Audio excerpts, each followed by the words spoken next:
Prije 17 godina na današnji dan preminuo jedan od najpoznatijih hrvatskih kompozitora i autor nekih od najvećih hitova hrvatske glazbe, Đorđe Novković.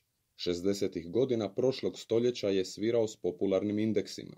Nakon toga je osnovao bend Pro Art. Iste godine je postigao ogroman uspjeh s pjesmom Stari Pjer, s kojom se predstavio na večeri šansone.